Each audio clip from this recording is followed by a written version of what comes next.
for me, if I was to define sexuality, I think it's more of a feeling rather than a behavior. Dating a woman is so confronting. It makes you examine your soul in a way that dating a man usually does not. I can't be in love with him. I can't be attracted to him. So then he's my best friend. He's not my husband. We don't talk enough about that. Like, I'm distraught. Yeah. And I don't see people being like, this is fucking devastating. Katie Boyden, welcome to our podcast. Hello. Nice to be here. I've never been on a podcast. This is your first? Yeah. Your virginity. You're taking my podcast virginity. I feel so... Do you feel honored? I feel honored. Well, I think we've had between us in private off-screen moments many podcasts that I think I once took a screenshot of one of our phone conversations that lasted 4 hours and I posted it to my story. So, I remember that. Yeah, I remember that. There are times that Katie and I have literally talked for 4 hours nonstop, which is unheard of, like in my life. It's not ultra common in my life. It happens only with people that I super vibe with. Exactly. So, yeah. So in that vein, I think I should do a brief intro of how we met. We decided to meet up one day. You lived in Santa Barbara. I lived in Newport Beach, which is very far away. So I drove to you. We had like a beautiful time. We hung out. I was very attracted to you and I liked you, but I got rejected that night. And so long story short, it didn't work out as, dating goes, but we became really great friends, which is also just a testament, to lesbian relationships of if it doesn't work out, they'll be your best friends. Your ex, so usually becomes your best friends anyway. So I love that about us and I love how things worked out. Yeah, and actually because we became friends, we are like pretty much guaranteed to stay in each other's lives forever. Exactly. Unless something horrible happens, like it's much more likely that a friendship will last. So we won. Yeah. I mean, you remember this, I had just gotten into like a new relationship at that time, but I was doing this thing where I was trying to be like not a typical lesbian and not U-Haul with this girl. Mm-hmm. Like I was falling for her and it was really obvious to me, but I also was like, I had several relationships where I rushed really fast and I didn't want to repeat that pattern. And I thought, I'm going to do it differently this time. I just don't see a world in which lesbian relationships can ever... I don't think women can take it slow. They can't. I don't think that's it. Like very shortly after that, I met my wife.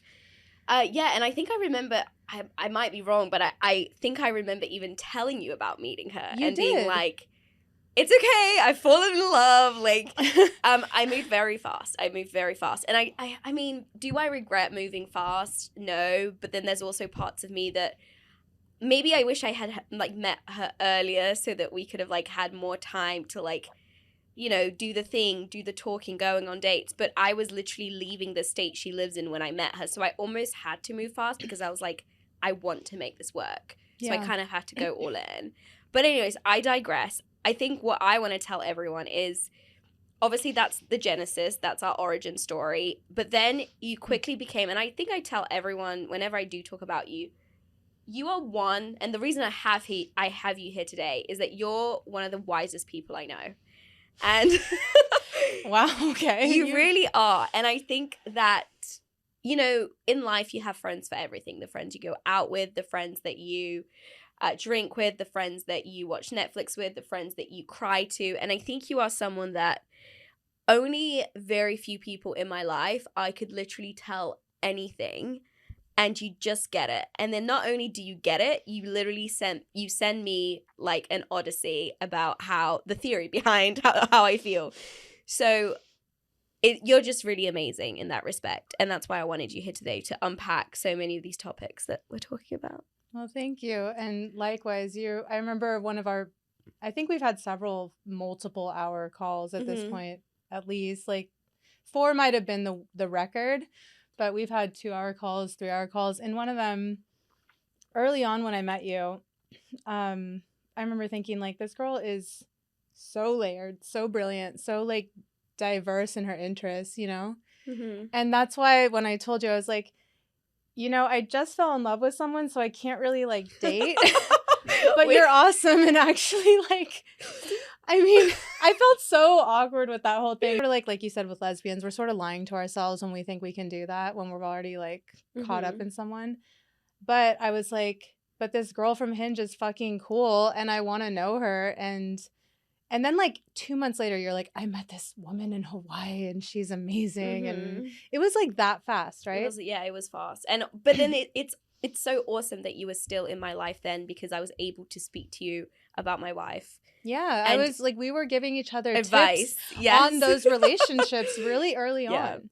Like, well, actually, do you think that this happens often? Obviously, like, for example, we went on a date, like, legitimately. Like, we wanted to meet someone. We wanted to explore potentials, right? But do you think that because, obviously, lesbian dating exists and apps and stuff, that maybe women who are either, like, exploring bisexuality or even, like, very straight but want to make female connections go on apps? Do I think they should? No, do you think they do? I mean, I've met them on apps, right. So I know that they do. Exactly, because I'm asking this because I once was in Bali. I was like 20 years old, and I was kind of starting a relationship with a man, but, you know, fully kind of knew that I preferred women. So I was in Bali. Maybe I was like 20 or 21. And I went on an app. I think it was Tinder at the time because we didn't have like Raya or Hinge. Yeah. It was like literally Tinder. Tinder years, it was like Tinder was the hot one and then Hinge and then Raya, I guess. I kind of stopped using the apps by the time Raya took off. Yeah. R.I.P. So I met this beautiful woman, which, by the way, all the women are like kind of look the same, honestly. This was in Bali? This was in Bali. Oh, yeah. And this woman, I go on a date with her. I'm there like fucking stoked. She's beautiful. She's interesting. She's outdoorsy. Like super hot. And very quickly I realize as the date is progressing that she's just trying to sell me her life coaching business. Oh, no. There's a lot of those girls in Bali. And then I met a girl at the gym in Bali who like acted like she just wanted to sort of work out. And then I told her some random idea I had for a company. I have like 10 billion ideas for companies. Like it wasn't that deep. And she somehow roped me into like her weird life coaching class, which was just one of those coaching MLM pyramid scheme type things. It wasn't a date because she was ultra hetero, but like you got to be careful about those women in Bali. Like they're all on that. They're selling pyramid. You their coaching, life coaching businesses and going on dates. I thought it was the weirdest thing I've ever encountered. Well, I went on a date with a bi-curious girl in Bali a couple years prior to that, and she later became one of those life coach people. Like you can't escape it. You can't escape the life coaches in Bali. Also, we had this like incredible, hot, passionate night together, and then she like was like, "Oh, by the way, I'm gonna go date. Like I'm gonna keep dating men," kind of thing. And I wasn't expecting her to not. But she basically told me throughout that whole night that she just like, as much as she wants to be with women or is attracted to women, she just wasn't going to do it kind of thing. Like not during the night, but like kind of the next morning when she was sort of coming to terms with what this would mean or something. And I wasn't trying to be in any type of real relationship at that moment. The only reason I allowed myself to be in that situation was to just like, because I wasn't really emotionally available at that time. But like this is such a common thread too. Like girls it's like there's this gay panic moment, you know, when you realize, I mean, we all have it to varying degrees, but I think when you realize that like, oh shit, like I have this really robust side of me that's actually bisexual or gay or whatever. And then it's kind of like up to the individual and their level of like readiness, bravery, etc., whether they want to actually like pursue that or explore that, because so many women out there are like not straight, but they wouldn't know it. Do you think it's a bravery thing? Like what? Okay, so here's why I ask. And it's so funny that I'm 30 years old, I'm out, I'm really comfortable with my sexuality, and it's so hard for me to relate to other people's brains or intent or their feelings because obviously I'm not them, and I just to this day it's so hard for me to know like what people think, which is I guess it's normal, but I guess I'm curious about this because, and I don't think I've ever told this story on this podcast or anywhere publicly, but this has happened my whole life. Because we've talked about it. But which part? me getting with women who are straight and them straight them enjoying what we have, being really intimate with me, like bitching to me about their boyfriends or their husbands. Another very common theme. But still not being brave to admit it to themselves or admit it to any, like, just they kind of have that and then they close that chapter and then go back to normalcy, which is fine. I mean, I think two things can be true at once, where they love their life and then they also love this escape that they've had. But I guess I want to know how they feel. Is it like a bravery thing of like, you really enjoy this, but you're not brave enough to like live this truth? Or actually you're just bi and this is fun, but it's not for you? Like, I don't know how they feel. And the first kiss I've ever had with a woman, which was the kiss that cemented that I liked women, because it was the first time I made out with a woman that wasn't like for show. Because like, you know, when you're in high school, like I was like 13, 14, like kissing my friends in front of boys because it was like fun.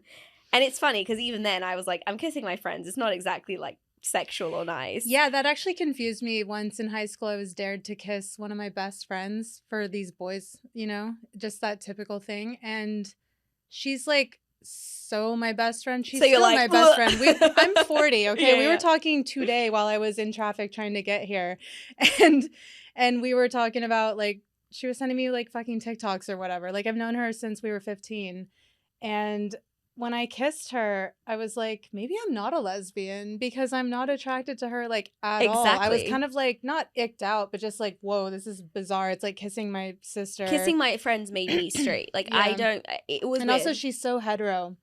That's the other thing. Like when girls are extremely, extremely straight, I don't feel anything. And maybe that's unique to being a feminine lesbian, because I know masculine women who almost exclusively seem to like have a kind of inclination towards pursuing girls who are way more shifted to the straight side of the sexuality spectrum.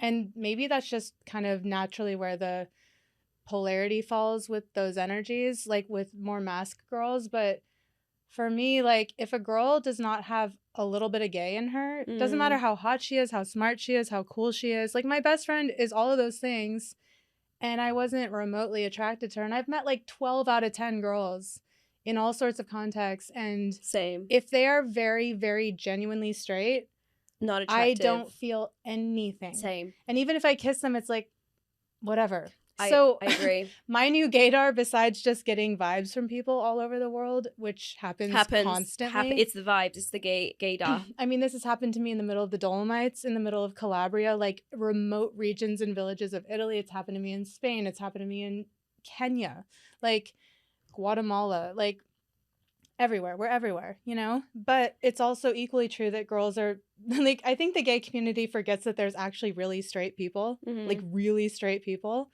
And those people don't ping my radar at all. They don't catch my attention. I'm not attracted to them. Doesn't matter how hot they are. They're too straight. And my best friend, what's so funny is she played water polo.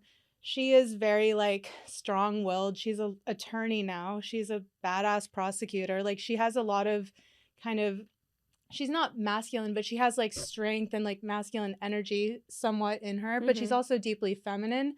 But, like, because of the stereotype with the sports and all that, like, our moms kind of thought she was the gay one and I was the straight one.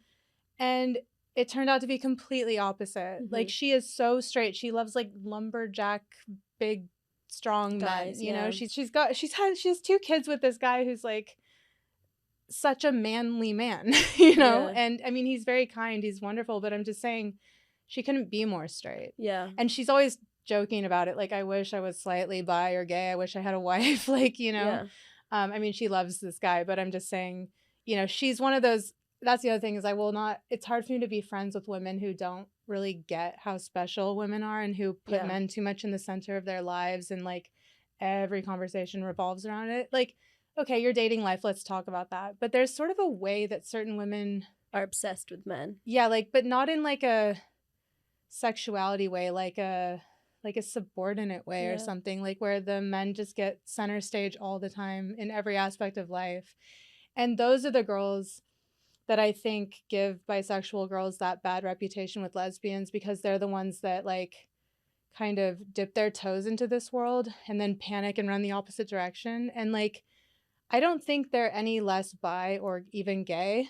I think they're just, women are trained from birth to constantly compromise everything all the time. Like our, our values system, our purpose, our mission, our career, our whatever. Like we're always told to make ourselves smaller, to kind of like settle for certain things, like to make yourself smaller, self-abandon in some way, not live some part of your truth in order to have access and more proximity to patriarchy, to a guy with a house and like who can just like set you up financially, and a lot of women make that choice, whether it's conscious or not. Like there are so many bi women trapped in straight marriages, and I'm not saying that they're miserable or something, but they don't even allow that side of themselves to come out. Yeah, and this is what I'm saying. So I truly, it will be a lifelong search of mine to like really get into these people's brains and like know the truth. And I'm sure it's different for people, but my first kiss, I was 16. It was with a much older woman. She was 32. But luckily, when it happened, I was... Oh, yes, this story. Wait, it's not... I don't think it's what you're thinking about. I don't think you know this story. Oh, it's not? It's not what you're thinking about. Okay. Well, there was a lot of kissing older women when I was 16 and 17. Yeah. There was a few characters. You know, it's funny. I didn't... I didn't experience the older, younger woman thing until I became a slightly older woman. And then suddenly all the younger women are That's why I was attracted to you, Katie. I see that now. But like, and the girl that I had met just before you is even slightly younger than you are. And that was a huge change for me. And when did it hit that you were like, oh, I'm the older woman? Yeah. Like, I was like, oh my God, am I like mommy? You're now? Carol. Or like a cougar? Or you're like, Carol. What the fuck? Yeah. And what's funny, and like I was that annoying lesbian, like being like, Carol is actually a book called The Price of Salt by Patricia Highsmith. You guys need to read the novel. And Nabokov ripped it off when he wrote Lolita, blah, blah, blah, blah. But everyone's like, fuck you, shut up. Like, we want to talk about Carol, Yeah. No, so what and then it became Carol. Yeah. I didn't see that coming. So what I was going to say is, so the first kiss I had, older woman, she's like, has a boyfriend, is very confused after we kissed. Because not only was it my first kiss with a woman, it was her first kiss with a woman. This is the 32-year-old? Yeah. How did you meet someone like that much older when you were like in high school? Yeah, I can't tell the story because I think it's going to give it too much away. And I don't want to give... It's not who you're thinking about. I know it's not. Because you never kissed that person that I'm thinking about. No. Just a lot of yearning. years of yearning. This episode will be the death of me. It's not who you're thinking about. It's someone else, but I'm not comfortable Me too. sharing. I need to remember we're on a podcast. Yeah, I know we're on a podcast. I'm not going to share how we met or what it was because it will give it away. But I was with friends at the time. And thank God I was with friends because it was great to like kiss this woman and then go back to my friends and be like, guys, it's true. Like, I like women. I just kissed this woman. Mm-hmm. They knew who she was. But my point to this story is she was with a man, a boyfriend, and that week, we were really transparent with each other, which she was like, well, first of all, you're a fucking kid. Like, you're a baby. Like, this is wrong, which in some level, yes, it is, but it was hot, so whatever. That's I mean, it's not a big age gap, but the ages Yes, yeah, I see that now. I think at the time I didn't. And to be honest, like, I felt like the predator. Like, she was really like, oh my fucking God, what? Like, she was like deer in headlights, and I'm like, like I'm a little leopard. I'm not saying you weren't doing that. And so my point I felt a little ultra pursued by younger women at certain points. I mean, not in like a predatory way, but just in like a, maybe it's like an over attempt to reassure the older person that it's not a problem for them or something, like, yeah. I mean, and transparently, like, I taught high schoolers when I was in my late 20s, and I could not imagine kissing any of them. That would have freaked me completely out, But true. I guess, yeah, like, for example, when I think about 20-year-olds or something, like, I feel like, yuck, like, I wouldn't go there. But I'm not someone that likes younger people. Like, that's not my thing. Yeah. So for me, I'm like, yuck. But what if people are into younger people? Then maybe it's not so yuck. I don't know. But I digress. I mean, I think And once you cross 24-ish, 23. It's everything like, goes. I mean, when I met that girl, she was 21, but I was 35. So, I mean, that's quite young, but she wasn't like a baby. She wasn't a minor. Like, you know, she's a fully grown adult woman and she knew what she wanted. And when I saw that light come through on Hinge, I was like, how did that even happen? I have my settings set to like 30 at the youngest. She's probably like paying premium so that the system can override. I guess. I don't know how that happened. But I'm glad it happened because it turned into like a almost 3-year relationship, you know, but it was never something I would have thought like, oh yeah, I totally want younger people, you know, because I'd always dated, my first girlfriend was 6 days younger than me, or older than me, I think. And it got progressively wider from there, you know. But I've dated older, I've dated younger, I've dated my exact age. And age doesn't really matter to me. It's just more the like phase of life that you're in and what you both want at the time. Like you and your wife work really well because we're in the same phase, but different ages. But wait, I'm going to finish my story about my first kiss. Yeah, sorry, go. So she's confused. She's like, what the fuck happened? I'm like, what the fuck happened? Except I do know. I'm like, I realize now that I like women. And we had other meetings. I think we met, we saw each other again when I was 20 for the first time, and she's still fucking confused. And I'm like, bitch, it's been 4 years. You confused about what? Whether she's... What she's doing. She's like kissing me. Yeah. Were you guys dating? No. We just saw each other again. I was 20, kissed again. And I'm like, oh, this is great. Like, let's have a little snog and then like walk away. But fun. Like, I love women. Women are hot. Like, let's have a kiss. And she's enjoying it, but she's like, I don't do, well, clearly you do this because you're doing it. And the levels of cognitive dissonance and mental gymnastics that women are able to put ourselves through. Like, I spent 7 years fully convinced that I was straight, even though I completely, fully knew that I was gay. Right. Like, somehow those two absolutely contradictory things existed inside of me at the same time for like from junior high to college.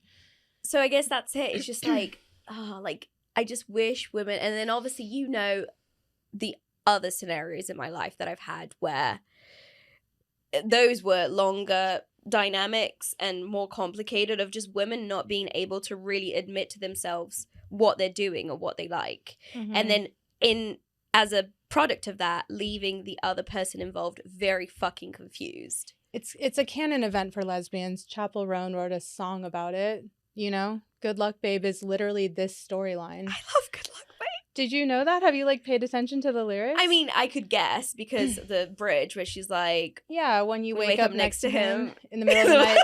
With your hands in your head. It, but like, yeah, it's amazing how that went over so many people's heads. That is literally every single lesbian story of like, it's always the same plot. It's always the same plot. Every single lesbian movie to date has some version of this in it. Every lesbian movie has men in it. What is that?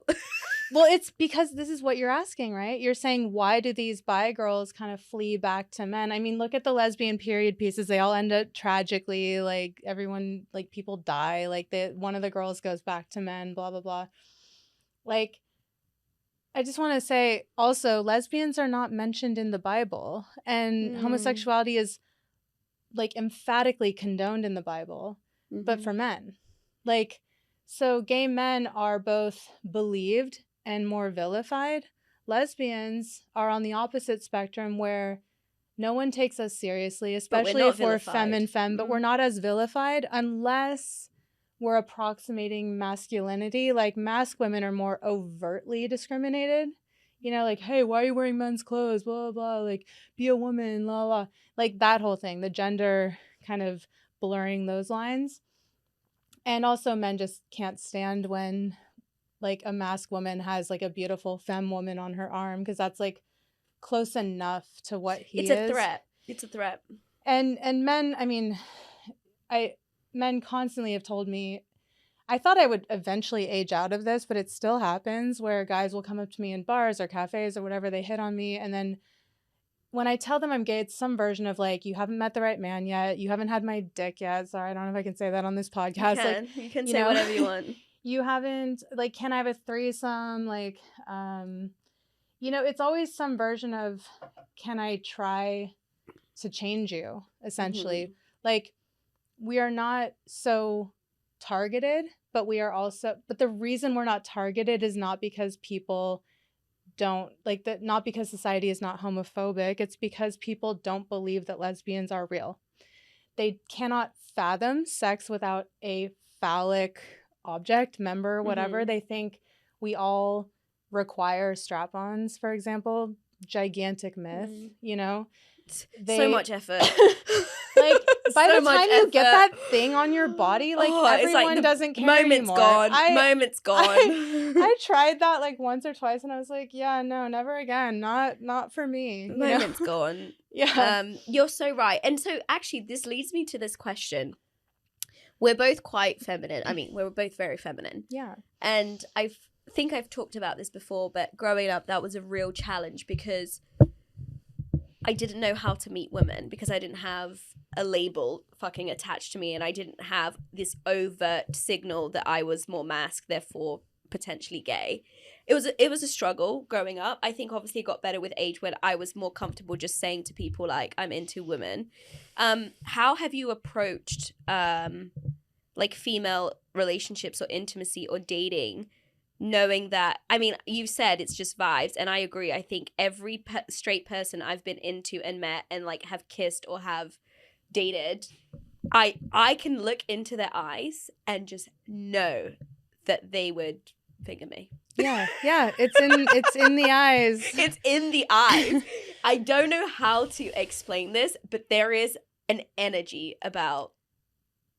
Well, yeah, there is, and there's a energy transfer between two people, but also scientifically, people's pupils slightly dilate when they're attracted to someone or when they're kind of interested. It's so subtle, but our eyes pick it up because it's a neuroscience thing. Like, we're kind of biologically primed to notice that pupil dilation. One of my exes in my 20s literally called it the zing. Like, she would just walk around and be like, oh, that girl has the zing, that girl has the zing. And even today, I mean, people know I'm married and everything, but sometimes I do meet women who are in either straight marriages or straight relationships, and the way they talk to me, the way they look at me, and I'm not saying they fancy have that me. Zing. And I'm not saying they fancy me. I'm just saying, like, you.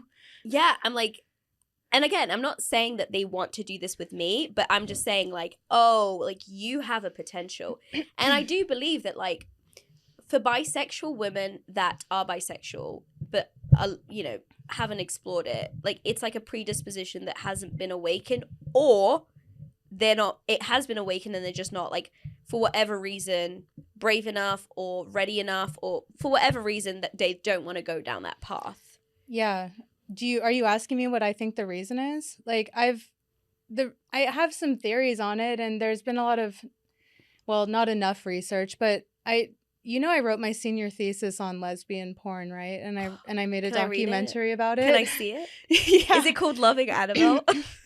It's called The Lesbian Files. It's a very stupid title, and it's very bad production value, but the content, like the interviews themselves, are gold. Yeah. I can't really put it out in the world because I didn't know what I was doing at the time. I didn't get release forms from anyone. I don't want to get sued into like next year. But I wish I could put that out because it's such a great... What did you learn from that? Oh my God, so much. But, well, one thing, just staying on the topic of the bisexual girls, because I think both femme and masc women attract bi girls for equal and opposite reasons. Mm-hmm.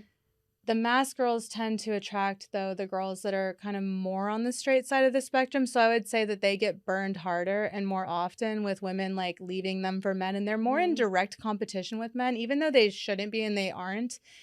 Like, patriarchy kind of sets it up that they think that they are. Can I just say something funny? Yeah. So my first ever, like, actual girlfriend that I was out in public with, I felt very gay at that stage of my life. Like, there was not a gayer person than me, but because I was very feminine, she always said to me, you're going to leave me for a man. And I was like, babe, I'm like the gayest person ever. Like, I'm just because I'm feminine, like, that's not going to happen. But then I did. And it wasn't, and I hated to live out that trope, but I fell in love with a man. Like, it wasn't my fault. But yeah, you're bi. I know. I mean... But I felt gay at that time. It becomes like a self-fulfilling prophecy. But I didn't know I was bi at that time. I didn't know. I had never been in love with a man then. I didn't know it was bi. A question that plagues me every single day. I think about it every day. It's almost obsessive. I mean, I do have OCD, so any thought that I contemplate long enough becomes an obsession. I think about motherhood a lot. Yeah. And one of the things I've been thinking about surrounding motherhood is we as a society do not talk enough about the sadness that is a woman who is a lesbian and the fact they can't have a kid with their partner. It is such a deep sadness that I feel thinking like if, you know, I would love to have a kid with my wife and I can't because that kid won't be hers or it won't, you know. We don't talk enough about that. Like it is, I'm distraught. Yeah. And I don't see people being like, this is fucking devastating. It's like a very specific, painful thing, you know, like it's so niche. And I think, first of all, the world doesn't spend a lot of time thinking about lesbians unless it's in a pornographic context or a fetishized context. So when you say lesbian, the reason that it's like it doesn't pull up anything on Google or Instagram when you search it is because it's like a banned porn term, you know. It's still the top hit of like all the porn of all the searches in all the world. My random little documentary that has zero publicity and is behind like a little bit of a firewall has something like 30 or it has like 100,000 views on it just by the lesbian name in the title. And it's like men in like Turkmenistan watching my educational like thesis, like, you know, this film that I made as a addendum to my UCLA thesis about the male gaze and subverting that through like, you know, like, and turning lesbian porn on its head essentially. So they think that they're just finding lesbian porn. So lesbians in the world are perceived as like sexual objects for men because every woman under this current system is for men. And if you say that you don't want them, they take it as like a very personal insult and affront to their identity. And so the thought of lesbians being mothers is often not even on the table or like part of the conversation. And it should be because we're sort of especially positioned to be mothers. In fact, two mothers. Got two. It's fucking amazing. The fact that you can't biologically have a kid that's like half me and half her is heartbreaking. It's heartbreaking. I've had my heart broken over that idea with like my like most serious relationships. That girl that I met just before you, for example, like we talked about it. My first girlfriend and I talked about it. We wanted to like splice our eggs. There has been research done on it, but it always gets the funding cut. Shocker, you know, like. Because think about the implications of that. If women could reproduce with each other, men would be fucked. What would happen? Men would be fucked. But here's the thing, and that's the thing, like, we just don't talk about it enough. And I've tried to bring it up in conversation with some people, and I don't want to throw my mother under the bus because she's awesome and sweet and does her best. But I think I mentioned it once, like, how sad it is that women can't have kids together. And she's like, well, yeah, obviously not. Like, they're not men. And I'm like, that's the point. Like, it's very sad.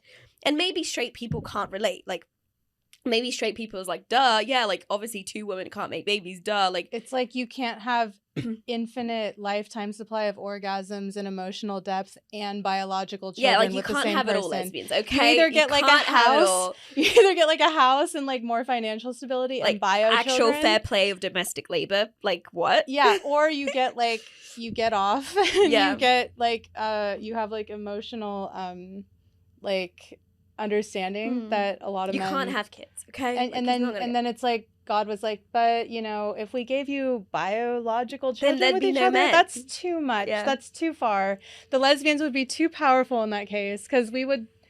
I don't know that we would take over the world. We're not that, like, high of a percentage of the population, although I would strongly argue, based on personal experience, talking to everyone and just living in the world, that we are a much, much higher percentage than people think we are. Yeah. You know, based on what you said before of all those closeted women who just spend their whole lives kind of settling. Yeah. So, okay. So, yeah, I think lesbian motherhood is, well, so if you look at the topic of motherhood broadly, motherhood has once again been sort of co-opted by, it's like the most sacred thing.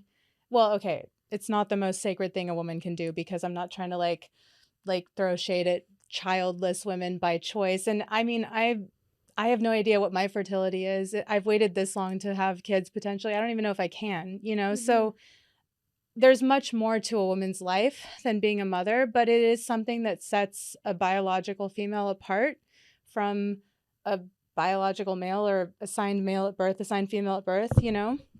And but within the current system, motherhood is thought of as just one more kind of way that a woman contributes labor to the population, you know, children for her man, her husband, you know, and he doesn't have to do much in the sense of like pregnancy, literal labor, childbirth, like the majority of raising that child, you know. And two moms is actually, I would say lesbian moms are the closest we can approximate to the older villager model of child rearing, like the whole it takes a village thing to raise a kid. Because if we're all being forced into this kind of suburban nuclear family model, then two women is actually sort of a better shot for a kid maybe than like, I mean, I'm not saying like there's plenty of wonderful dads out there. Like I don't want to get canceled over this take, but lesbian moms are a wonderful part of the conversation. And I always hear people saying like, well, what about a dad? They need a father figure. They need a good influence. I'm like, look at the case studies. There's so many children out there who were raised by lesbian moms who don't feel like they're lacking a dad, you know? And like same with kids raised by gay dads, they don't feel like they're lacking a mom. And I mean, this might get me canceled by the lesbians. I'll probably get canceled by everyone by the end of this episode. But like, I fully plan to have like male figures in my children's life, you know, not someone I'm dating or, you know, in a partnership with. But let's say I end up with a bisexual girl, you know. And by the way, we've been talking about bi girls. I love bisexual women. I think they have this wonderful. But wouldn't you consider yourself bisexual? Would I? No, not inherently. Yeah. Sorry to interject. I am someone who I've always said, and I've always been very open by saying like I could be wrong about this. I'm very happy to accept that I'm probably wrong. But for me, if I was to define sexuality, I think it's more of a feeling rather than a behavior. Yeah. So take a man.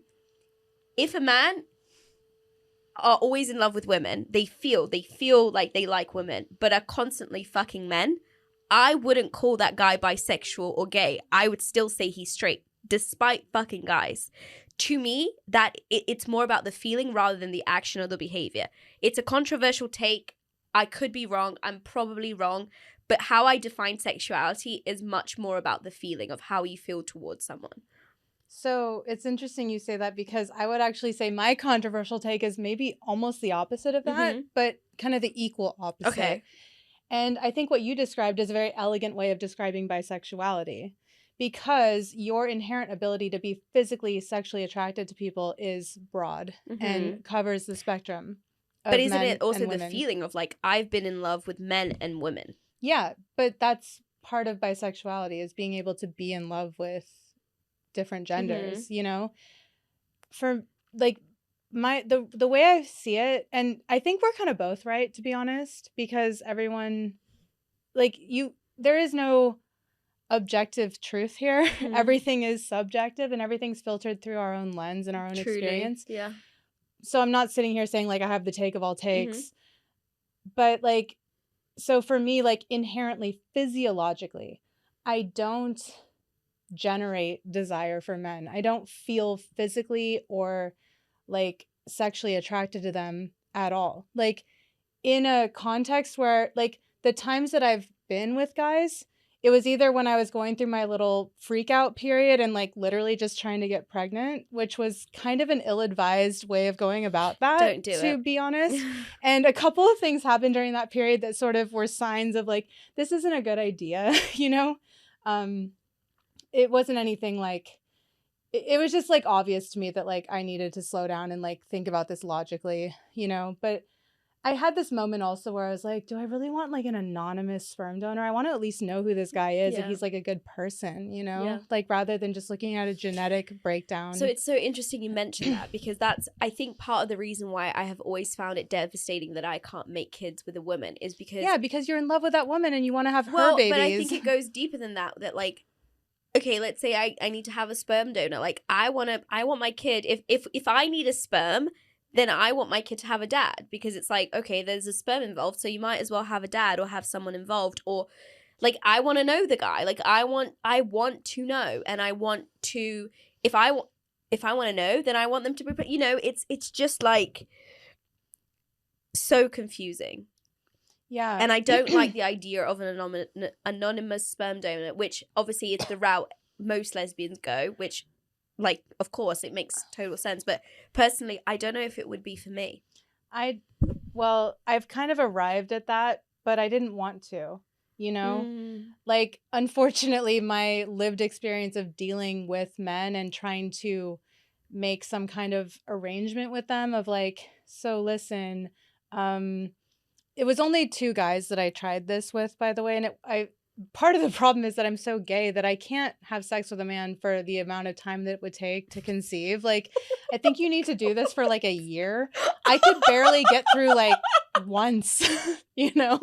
Like, it was just, I was like, this is not like, going to work. I'm going to have sex with men for a year. Like, nope. No, I can't. I literally can't. I cannot do it. I can't. And no one can come to me and say like, oh, you haven't tried it. I tried really hard. I tried really valiantly, and it did not work. So when you have people talking about the birth rate decline, you're like, I tried. Okay? I did try. I am not like, I've tried. But yeah. the statistical probability of getting pregnant on the first try at 39 or 8 or whatever it was, like, that's pretty like low already. Mm-hmm. And then consider like all the other factors, like, it wasn't gonna happen. It was ill-advised, but there's still time, Katie. Yeah, but so that's why I finally landed on like, okay, I kind of came full circle to back to anonymous donation. I think we don't speak about it enough, like family rearing in homosexual relationships. We don't talk about it enough. And well, also, yeah, like I want to know every time my lesbian friends get married. And I've lost touch with them because when I was younger, we were all in this big L-word extended group in West Hollywood. And, like, I'm still following, like, friends with all these girls on social media from, like... Can I just say something? Jennifer Beals liked a reel from this podcast. Really? Hi, Jennifer. Yeah. She liked it. Hi. Maybe she'll like it again. Hi, Jennifer Beals. Yeah. She was the woman that defined a generation of lesbians. My gay awakening... Okay, I have to make a crazy confession. I have never watched the L Word from like start to finish. I watched random episodes on YouTube at age 15, and that was definitely my gay awakening. My gay awakening was a certain episode of Tina and Bet, and I can't remember which one it was, but the blonde one. Is that Tina or Bet? Tina was Jennifer Beals is Bet. Bet, okay. So Tina was pregnant, and it was like a love-making scene between both, but Tina was pregnant. Mm-hmm. And I just thought it was like the most beautiful thing ever. I was like, I want this. But here's the thing. They had a whole storyline about having a baby. Right. And apart from like me watching a fucking YouTube clip of Tina and Bet, I didn't grow up with representation of like what a family could look like in a feminine lesbian relationship. I saw maybe like a very masculine lesbian, like fulfilling like the dad figure that like does the sports and like, you know, I don't want to be kind of prejudicial, but like, sorry, not prejudicial, like I don't want to be stereotypical, but it was just like I couldn't relate to it. And I didn't grow up with examples of 2 feminine lesbians in a family unit, in a family situation. And even though I knew I was gay, every time I thought about having a family, I pictured a man, even though I knew I was gay, because I couldn't. Do you identify as gay? No, but Katie, I identify as bisexual, but back then I was gay. I only identified as bisexual when I fell in love with a man. Oh, is this the one that I think it is? The one you were with for a while? Yeah, I was with a man for 5 years. Okay. Like, before him... Before that, you thought you were completely gay? Oh, 100%. Oh, okay. Before him, I was so gay. Like, I had never liked a guy. Yes, I did stuff with men. I had sex with men, but I didn't like them. I eventually fell in love with a man, and that was like... I went through this whole, like... holy fucking shit, I'm bisexual, and that's so confusing because I was so sure of my lesbian identity and I was so secure in it and I was so sure of it that it really was daunting to be like, I'm bisexual. Like, I was like, I thought I knew who I was. Yeah. It's usually the opposite story. Like, people thinking No, they're straight. I know plenty of examples of both stories. Like, girls who were straight their entire life straight, you know, and then they meet a woman in their late 30s, yeah, and even then they have 40s. this like, oh my God, I'm bisexual. This is what happened with me, then but it was the I also opposite. know girls that were lesbians with me in West Hollywood or UCLA or whatever back in the day, and then they fell in love with a guy in their mid-30s, whatever, and they're married to men now. But at least one of them has reached out to me and been like, I don't know. I mean, to be as anonymous as possible, like, but she has, I think her husband even knows this. She's like, I really miss women. Like, I feel like there's something kind of, and I don't want to feed that stereotype that bisexual people are always looking for something else, you know? But his, okay, so it's funny you say that, because I don't want to feed the stereotype either, but as someone who's bisexual, I do feel that after a certain time, like, I remember after about 5 years with my boyfriend, all I could think about was fucking women. I was watching female porn.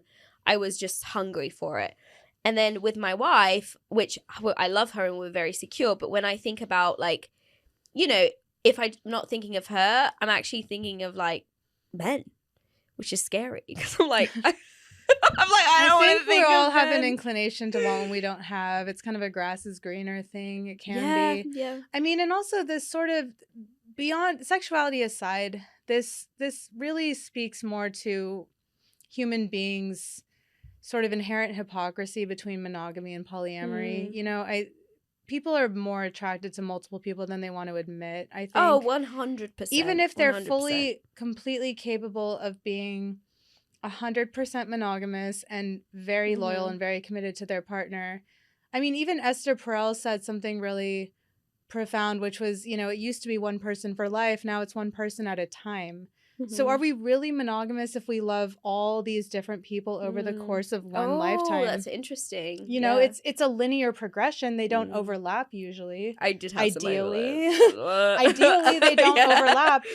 And, you know, I mean, there was a period of time where I was like, am I poly? You know, and like, I think in theory, I think what it is for me is like, I like to sit in this duality of like, I can hold hypocrisy within my one self. Like, the whole two things are true at once. But what landed eventually for me is like, I don't want to have so many girlfriends. I don't want to put my energy in 10 million places. We're too jealous. It's the same. I am, at least. I don't know about you. I don't get jealous. I get like profoundly sad, you know? Like, it's not like an anger possessiveness. It's like a deep, deep abandonment sadness, you know? But like, I think it's just people don't want to really admit that we have this more expansive capacity for love, but I think we should. I'm not saying we should all act on it. And actually, I kind of think that monogamy is a much more sensible arrangement, you know? It is a sensible way. And that's the thing. I actually would love the idea of an open relationship, or maybe not polyamory, because I'm like, I can't deal with many people at once, but an open relationship, sure, where like you're committed to someone and then you go and snog someone or you go have sex with someone, fine, whatever. But I love the idea of that. Love the idea, but I'm so jealous that I like the idea of me doing it, but then when I think about the other person doing it, I'm like, oh my God, no. Yeah. So then I'm hypocritical about you're it. You're like the 20,000th person who's told me some version of this, you know? At least I admit it. Yeah. And I'm thrilled to be friends with people who do admit that kind of thing, because they're like, yeah, I have these thoughts and feelings once in a while, but I would not want to hurt my partner. I don't want to risk something that's not worth risking. Well, you wouldn't be hurting them if it was like an arrangement. But what I'm saying is I don't think I could even subscribe to the arrangement because it would work for you. It would work for doing you. It, but like, not yeah, them. Exactly. Like the minute they start doing it, I'd be like, oh, no. Like, yeah. I'd be so jealous. So how do you reconcile that with these thoughts about men? And also, your wife is bi, right? So have you guys had a conversation about, like, you know, like, are men that important at this point? Like, you guys are, I mean, I think what's kind of cool about bi women marrying other women, and actually two bi women marrying each other, is recipe like for disaster. Chef's kiss. No, it's revolutionary. It's a trailblazer. What's the disaster? Okay, I don't know. The one truth I can say about our dynamic is that I get very jealous when it comes to men. And the reason I am jealous as it relates to men is I feel like I can't compete with them. So we actually laugh about this because, like, for example, when we go to Brazil together, you know, Brazilian men are very like overt and forthcoming. Have and, you like, seen Brazilian women? They're hot. But Brazilian men, you know, she's blonde, got blue eyes, which is somewhat different in Brazil. So if I want to date a guy, should I go to Brazil? Go to Brazil. Oh my God, you'd be pregnant by like day 2. If that's what you want. What about a woman though? I don't really know like the lesbian landscape in Brazil, but I do know the male landscape, and they're hungry and they're very overt with flirting and, you know, all that stuff, which I actually think it's great.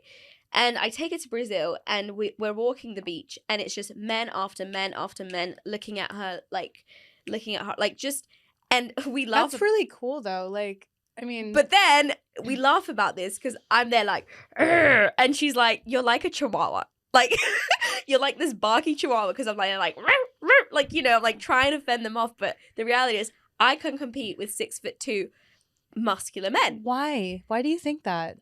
How am I going to compete with this? I mean, like, I know she likes me and she's not going to go off with them because she's with me. I mean, 2 women together is like goddess energy. It's like the most elite expression of love. I'm not saying I feel insecure. I'm just saying I don't like it when they flirt with my wife. And the reason I don't is because we don't have a visual way of showing that, like, she's taken. Mm-hmm. And so it's extremely frustrating. You open the door to everyone, like, giving her that energy, and like, and she should have that energy. She's beautiful. Like, yes, have people flirt with you. Like, you deserve to feel great. But at the same time, if I'm there, I'm fucking invisible. Like, I have been on both sides of that. Without, I don't want to sound like weird to say this, but usually I'm your wife, you know? Yeah. Like, I've had girlfriends get straight up mad at me because the amount of attention that I was attracting in some given situation, like walking through Rome, walking through whatever place, you know. Part of being a blonde-haired, blue-eyed woman in this world means like you're getting constantly swarmed. That Spanish girl I told you about in Napoli, also blonde. She's like, at the time she was 25, like bombshell hot, you know? So she was sort of like a younger version of me or something. And I mean, but I would say she was like part Brazilian, part Swedish. Like, she's on another level.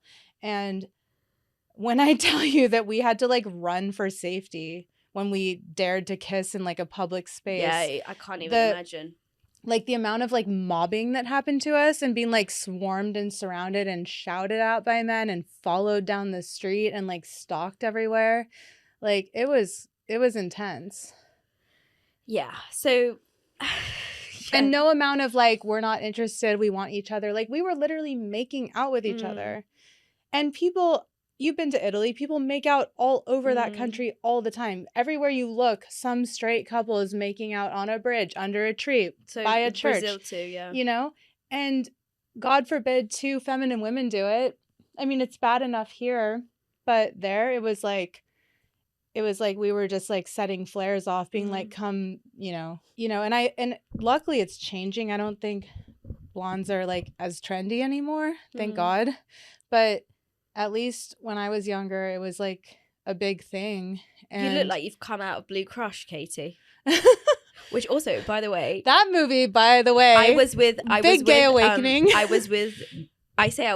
mean, I was in the same place and like square meter as Michelle Rodriguez 2 nights ago.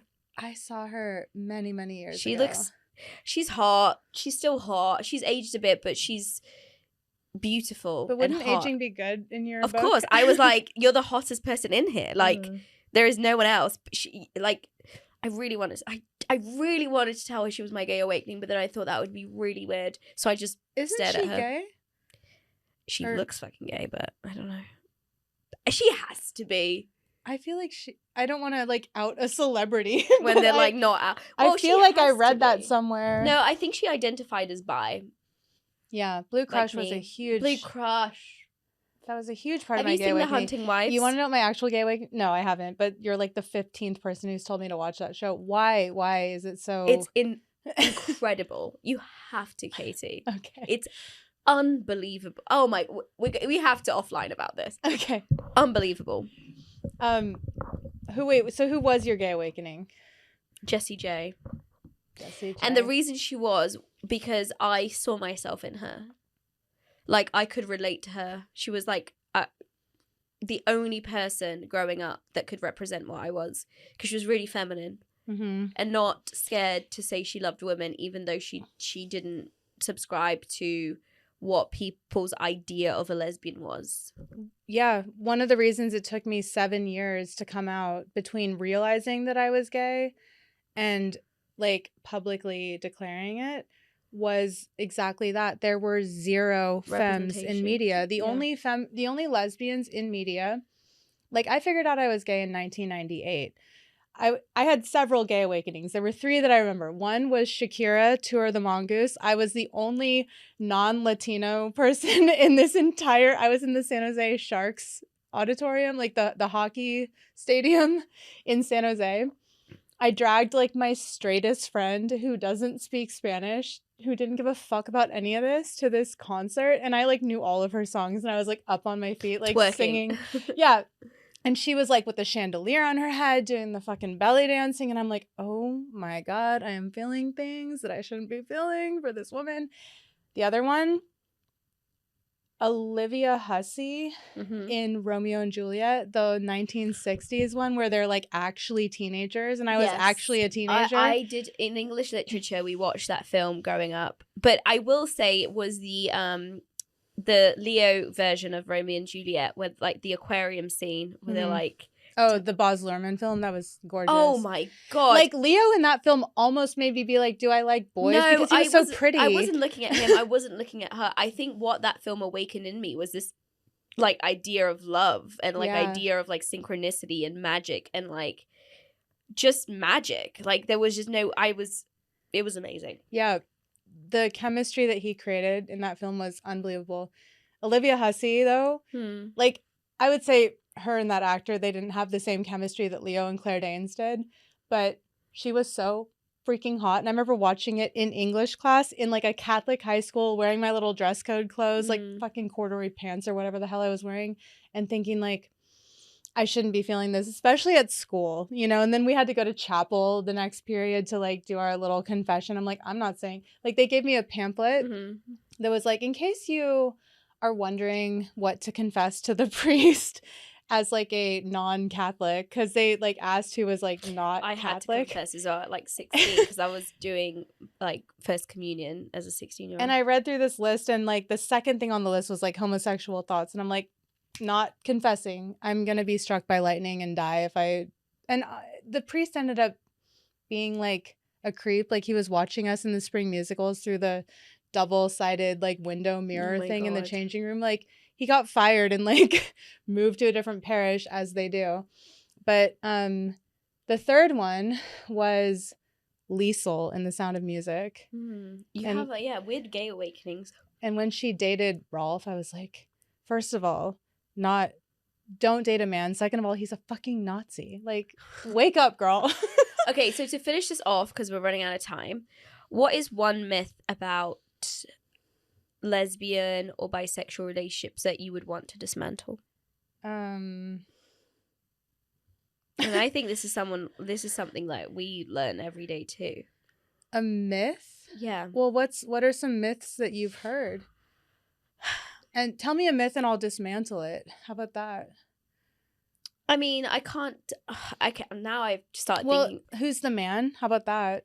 Yeah, I mean, like, on the one hand, I get that we have all this heterosexual programming from the time we're basically born to assume that. Ellen said, that's like asking which chopstick is the fork. I love that clap back, you know, because... Yeah, and the reality is like, any given man or any given woman has a certain amount of female traits and masculine traits. Feminine traits and masculine traits. So depending who you are, you might give off more of like both my wife and I have many masculine traits and many feminine traits, just in different things. And I don't think there is one of us that has more masculine traits than the other. It's just, it shows up differently. I can't quantify it because it's impossible to. Okay, I have a myth, which I've lived through my whole life, is that two feminine women cannot date each other successfully, be in love for life, be with each other, you know? That's just so false. I actually... We're living proof. Yeah. Well, not you and I, but... One of the slightly more... Well, no, we are, because we're both I mean, you're literally married to a feminine woman, and I exclusively date feminine women, not because I have a problem with anyone else, but that's like what I'm attracted to. And I've never wavered on this. It has never changed, you know? Neither. I'm not attracted to men. I'm not even attracted to masculine women, like ultra masc. Neither am I. You know? I did, my first girlfriend was, I mean, she wasn't ultra masc, but she was masc, and I just... And no shade to masc girls. I have masc women who are like, I've met so many cool mascs over the years. And there's like an entire, I would argue a majority of our community is masc and femme dynamics. Yeah. You know, like femme with femme is resoundingly in a minority. So hot. I just want a disclaimer because I feel like I accidentally may have thrown shade at bisexual girls. Bisexual women are, I think, the people that are going to like save humanity. And the reason I say this is because it's subversive to patriarchy, loves women. If bisexual women are fully actualized, then they are in a state of loving women, which is not a common thing in this world. Unless it's like the minority of straight men who genuinely do, who are not totally brainwashed by the system. And the gay men who also, I mean, it's present, but the world as a whole does not love and like revere women as it should. And bisexual women can cross this divide. I think of it like Hermes being able to walk between the world of the gods and the underworld. He can go from Olympus to Hades, and he can Hades town, and he can speak to every iteration of, you know, what exists. And so bisexual girls, especially women like you who have chosen to spend your life with and marry a woman, not only are you throwing like the entire system upside down just by being with a woman in general, but also you're saying, I could love both, and I'm choosing to this. Be, yeah. And I do think it's a choice for me. It is a choice for you. It's a choice. It is a choice. It's a conscious choice. For me, I don't have that option. Like if I date a man, I am like literally like I'm sacrificing too much of myself to be able to stay in that situation. Even if he was like my favorite person in the world, I can't be in love with him. I can't be attracted to him. So then he's my best friend. He's not my husband. You know, that's the difference. It's not that romantic sexual piece. That's what defines a relationship compared to a friendship, right? So like, and this is kind of ping-ponging off what one of the more masculine girls I dated said to me, which is that I think femmes are the gayest of the lesbians because you are a fully feminine woman loving a fully feminine woman. There's no like pretty gay. There's no overt masculinity in this equation. And a bi girl consciously choosing to be with a woman is so fucking subversive and so badass, considering how many. And I do not condemn bi girls for doing this. And like just there's statistically it's easier to meet a man. There's more men everywhere. And, you know, if you're facing the whole like I get an easier path through life, I don't get condemned by my family, I don't have to be thrown out of my religion, my community, my village, my upbringing, I can have a biological child with this person. Like a lot of women make that compromise. And it's not like that makes a ton of sense to me, you know? But I wish that we had a world where people could fully express all sides of themselves and not have to compromise it's almost like even though I'm not in their shoes, because I've been involved in these situations with them, it's traumatic. Like I'm involved in their lack of ability for whatever reason to really explore that and be that. And I don't know, it's sad and it's traumatic. What do you mean what's traumatic? You're not allowed to be what? I've been involved in these situations with people that feel like they can't be in lesbian relationships or be with girls or whatever. Yeah, and the reason for that, I mean, we would have to literally get inside everyone's head to answer that question. Yeah, and I can't. And I don't know what the answers are, and that's what's sad. Like, I don't know what the answers are. I can't help them. I'm no longer involved. I would love to find out the answers, but I don't know. I simply don't know. I have 3 theories. One is that, like I just said, it's easier. It's literally easier. It's an easier path to walk. The road forks in the woods. You know, every single one of us has a story where we had our hearts broken by some girl at some point in our adolescence, early adulthood, usually.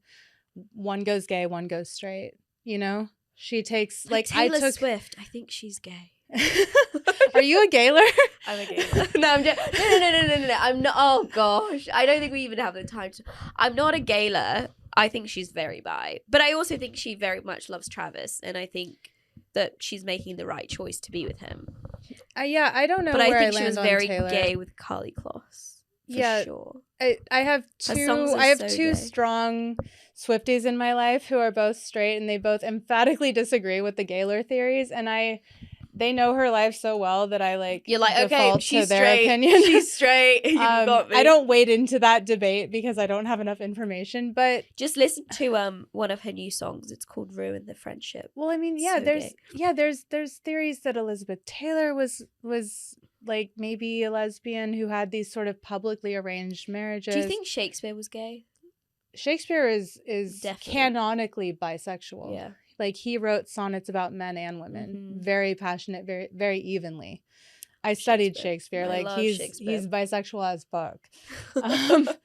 And bisexual women psychologically, here's the thing I wanted to say. Dating a woman is so fucking confronting. It makes you examine your soul in a way that dating a man usually does not. Men will text you WID, like, what are you doing? Like, once every 2 weeks. Like, you can sustain a whole ass relationship with a man for months on like the most bare minimum, like texting. Women will write paragraphs, like taking you through their entire day. Women will have 4-hour chats with each other. Yeah, and not even in like a sexual sense, just like a female friendship intimacy sense. We communicate, we over communicate. I mean, for better or for worse, we know all the, like someone said, like imagine dating someone who knows attachment styles. That's what dating women is like, at least right now. I mean, I have a whole separate thing about therapy speak, but a lot of the girls that I had met, they were so still caught in this idea that like, no, I need to find a provider. Even if I proved everything to the contrary, that like I can earn a good salary, that I could theoretically provide for them. Not that I'm like going out there trying to advertise that, but just it's like people will see stuff right in their face and they don't acknowledge that it's real, but dating a woman makes you confront your wounds around the feminine, issues with your mother, issues with girls, like, and just like it forces so much stuff to dredge up to the surface. And a lot of women and just people in general don't really want to have that much emotional stuff to do in a relationship. That's so interesting. And like dating men, I think is just I can't really speak completely to it because I haven't been in love with a man and been in like that deep of a, but I've had boyfriends, like long-term boyfriends, and like it wasn't like so deep. It didn't like pull up every shadow aspect of myself and her, and we had to confront it and we had to like, air it out and examine it with each other, like. And if you can make it to the other side of that, you're in the most divine territory you've ever experienced, I think. You're in nirvana. I love that. On that note, we have to wrap it up. Yeah, but sorry. I forgot that I wanted to say that. We will be back with you again, and we'll talk about ways of living and Western civilization and individualism and capitalism and collectivism and all the isms next time. Thank you. Lesbianisms. It was a pleasure to be here. Thank you. I appreciate you having me on.